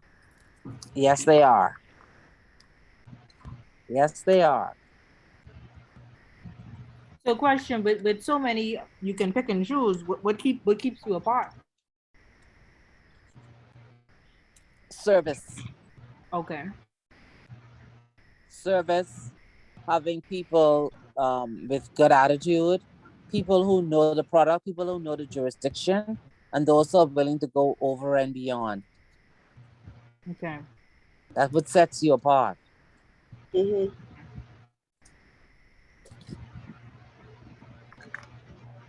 That's why you see even like some persons, they want to be relationship managers. Relationship manager means you have to have a certain attitude. You can't be short of patience. You can't be cross. You have to be patient. You got to be able to speak more than one language. You have to know the culture of different organizations. Depends on the market that your company is going to be working in. So if your company is going to be in Indonesia, then you have to know how Indonesians live. What do they like? What kind of products would they be interested in? What is the best way to meet them? What are all the greetings that I need to know if I meet someone from that country? Do I bow? Do I shake hand? Do I take them for breakfast? You have to know all of that. Question, is the board secretary the same as the corporate secretary? Yes. Okay, so I typed in corporate secretary Bahamas just to see if I got in what polls I got. Mm-hmm. And What you got?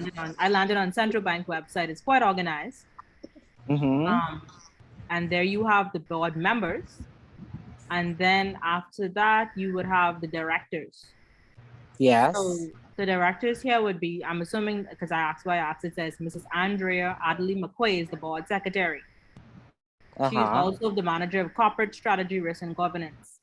So basically, she still manages this whole portfolio along with what she's doing. Yes. Look at that. That's it, and that's all. It's a heavy role. Mm-hmm.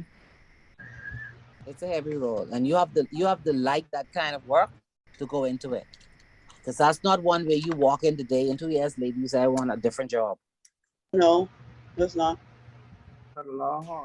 So question, any one of these board members can give her a call and ask her to do X, Y, and Z, and that'll basically be her responsibility. Yes. Okay. Okay. They could say they're reading a report and they see, let's just say they joined at the beginning of this year, and they say they're reading a report and they notice it refers to some early reports that were done in the last 3 years. So it's her duty then to go get those reports and send them to the director. Or he may be reading a report and he says, I see a point here was made, whatever the point is. Can you elaborate on that? Then the corporate secretary says, I'll get back to you. And she has to leave her office, or she has to make a phone call and call the respective manager, ask the question, get the answer, and then send it back.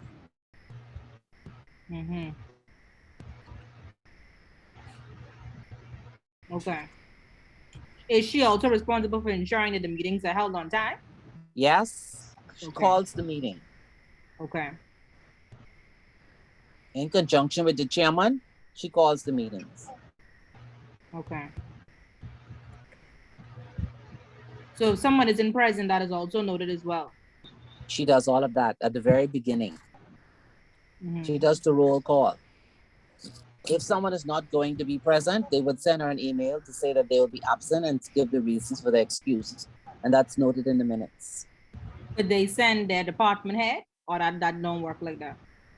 What do you mean? No, the directors are the directors. If you're talking about now senior management making their contribution, the person who's coming from that department, they will advise the corporate secretary. Okay. So let's say if you were the head of accounting, but you are not going to be here, then before you leave, you would tell the corporate secretary, I'll be on vacation, or I have an appointment, my deputy will be presenting. Okay. And so when that segment comes on the agenda, the corporate secretary will turn to the chairman and say, Mr. Chairman, so-and-so is not in office today, and the deputy is coming. And then the person walks in. The management does so not that person wouldn't stay there for the entire meeting? No. Okay. No. They'll only come in on their time to present. Everybody only comes in for their time. Right. Everybody only comes in for their time to present, except for the managing director / CEO and finance. Everybody else is only upon request. Oh, okay. So basically everyone coming on their time on the board, whatever they have to say. No one sitting at a round table, which is only person who's gonna be there is the board. No, the board sits around all the discussions. No, they can't. No. Secretary, she have plenty of things to write then. Yes, she does. So I guess with modern technology, it makes it a bit easier. Modern technology only records. You know what I mean? Like how you could be on Zoom and you could just do the meeting on Zoom. Yeah, but someone still has to write the minutes. Yeah, that's true.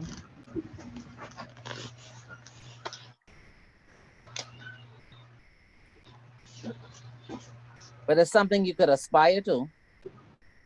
Mm. No, I ain't hear nothing that sound like too much work for you all. Hold on. What you said aspire to be? Yes. Well, I like taking minutes, and I like a lot of what was mentioned. It's just that one of the things is my concern is are you gonna have people cooperating with you?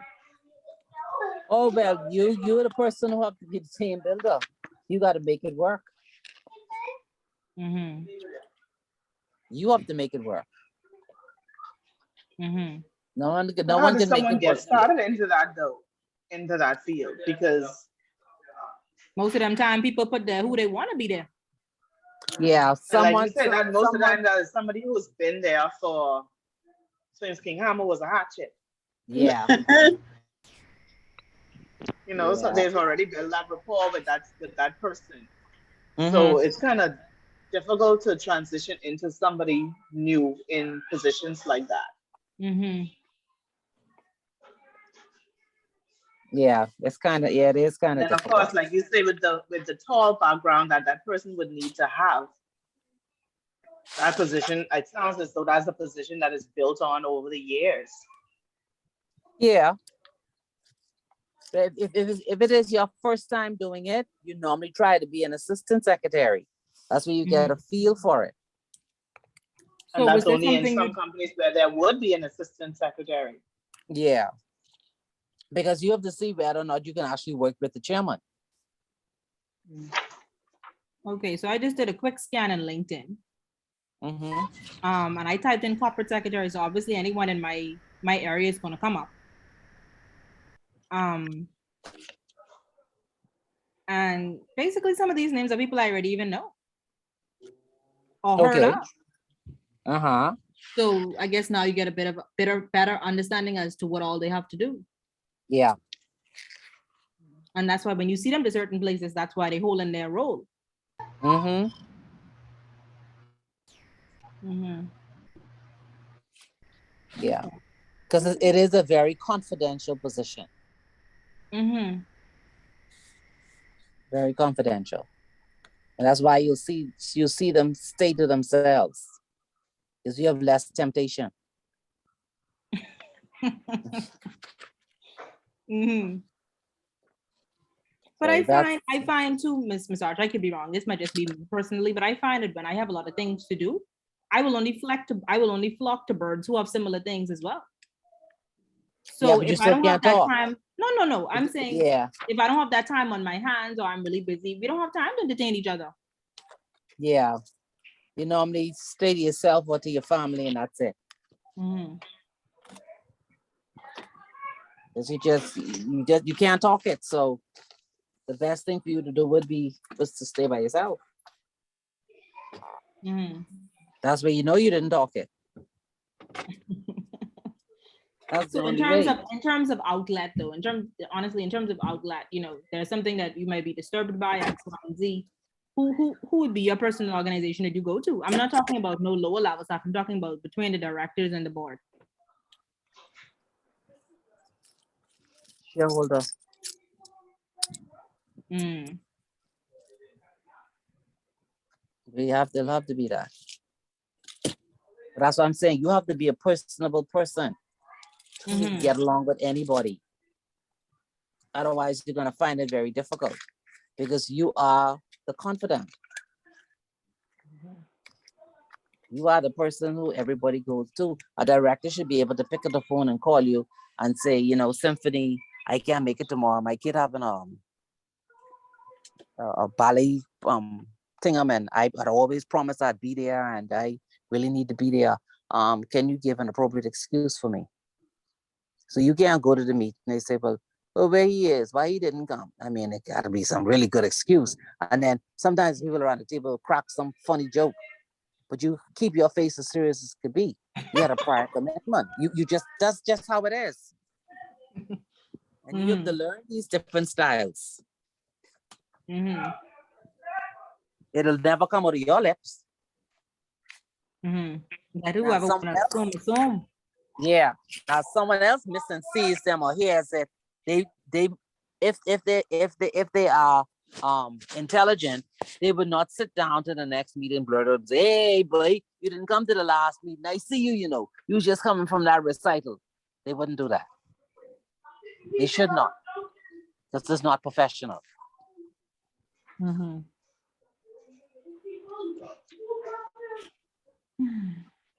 It's not professional at all. Mm-hmm. Yep. So it's a good area to get into. So say now a new company is forming in the Bahamas, X, Y, and Z. They're looking for a corporate secretary. Would you say this would be something that they would put out in the public, or they would just possibly ask their lawyer if they know anybody? Ask the lawyer. Okay. Mhm. And those are positions that are mostly appointed then. Mhm. Yeah. Yeah, you could understand. And most corporate secretaries have like MBAs and as in education wise, eh? Yes.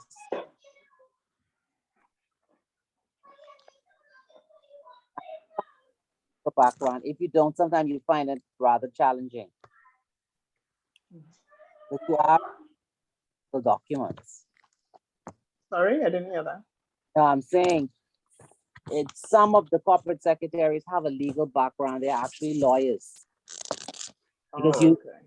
a lot of legal documents. You don't necessarily need to be a lawyer, but if you're really good at reading legal documents, you can understand it, then it will help. Mhm. Mhm.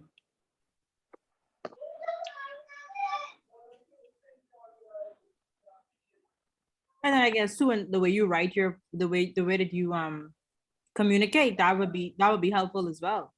Because a lawyer sent something to me the other day, and I mean, like, it's not in layman's terms. And Yeah. at the end of the day, they don't care about that. They're gonna write it the way that they've been trained how to write it. Exactly. And their training in writing is totally different from your training in whatever school you were in. Now, if you need additional assistance, that would be in black and white. It's not a problem calling and asking, what do they mean? But they're never going to type to you something in layman's terms. Not coming from their firm. No. But this is what I always tell students: you need to plan your career. You don't do it haphazard. You need to plan it. Plan it in terms of education and plan it in terms of experience that you need to go with the education. You do it haphazard, then you find out you're at the end and you're wondering why you can't get the position that you're looking for.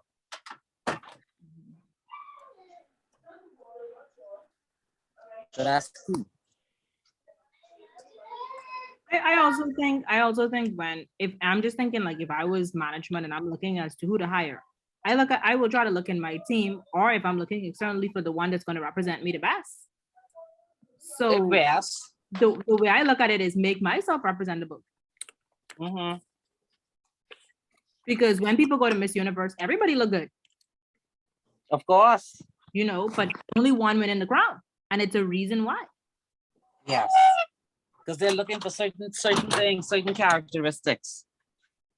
So I think when people are at work, sometimes you might laugh and crack jokes with your coworker and not saying anything bad or about them, or that you're better than them or whatever the situation is, but you have to know which way you're going, like you mentioned, which role will be for you. That's correct. That is correct. You have to know. But some people try to pursue things that just not for them.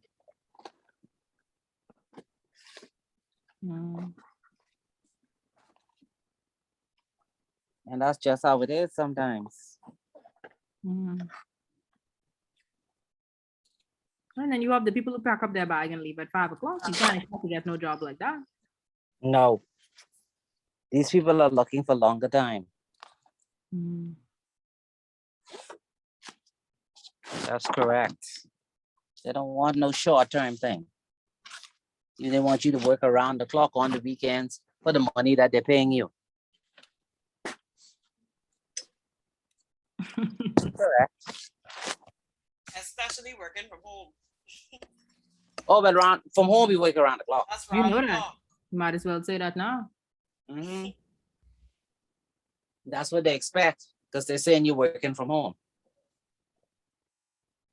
I Yep, that's also true. think proper work-life balance is necessary, but what I have observed, I could be wrong, but what I've observed is that you could only really get that proper work balance when you've already reached to a certain level in the company or in your career.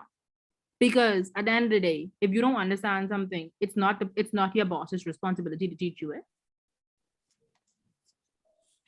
And so you have to go and teach yourself sometimes after working hours or sit with them, Yeah.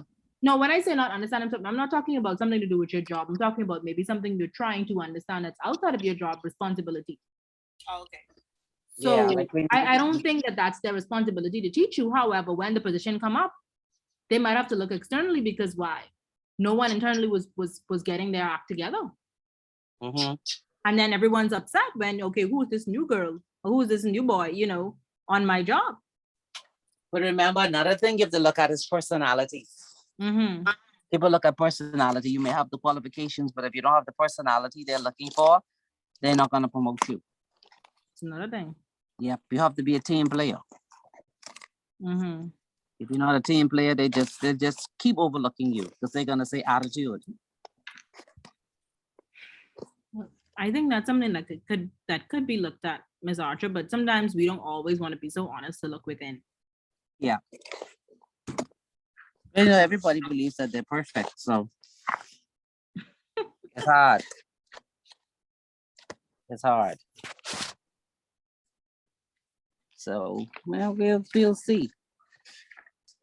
We'll see. But it's a good area for you all if you're thinking about it. It's a good area to go in. Especially if you want to make more money. But of course, with more money comes more responsibility. But I mean, Miss Archer, from what you know, like, is there like some regulations of salaries or whatever the situation is? Because I think most persons, or from what I've come to see, I could be wrong. Most organizations, they're looking at their budget. They're not looking at most of the time your qualifications. And so most of the time they'll send you on your way saying you were overqualified. Okay, so normally for that position or most positions, that position is done across the board. So what they do is they canvas as to what their competitors are paying. And then they see if you have the qualifications that they're looking for. And they look to see what's within their budget range. So that's to say, if they're looking for someone now, they know they can't find someone with 10 years of experience because they know with that kind of experience, they're looking for X salary. They're not willing to pay that. So then they have to decide, okay, if we get someone lower, how much are we going to pay them? And how long would be the learning curve? You have a point. See? So that's how you look when you're hiring someone. Mm-hmm. So you find out what's across the board, but then you look to see, can you afford that person with those qualifications at that time? And if not, then you have to get someone below that. And then you decide if that's the best decision for you. Mm-hmm. Mm-hmm.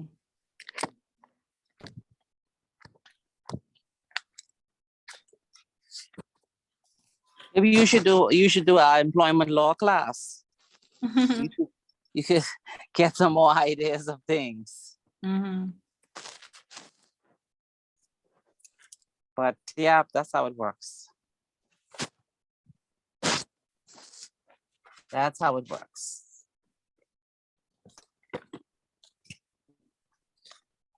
So no more questions for tonight? We're all good? I guess my last question would be if we Go ahead. want to take this question on the exam, possibly, how would it possibly come in? Which format would it come in? What would you be looking for? Well, you'll find that out on Saturday. Okay. Okay. On Saturday, I'll be able to tell you Okay. what I'm putting on exam. Okay. No problem. And we could go from there. Okay. Yeah, I won't leave you in the dark. Okay. Because there's a lot of material. So I guide you and then it's up to you to study. Okay. Sure. Okay. Thank you. All right. So that's Saturday at 9 or 9:30. Which one? 9? 9. Okay, 9 it is. All right, 9. We do liquidation, and then I'll tell you what area to focus on for the exam. Okay. Okay, thank you. All right. Okay. So have a good evening. Good night. Yes. Good evening. Good night.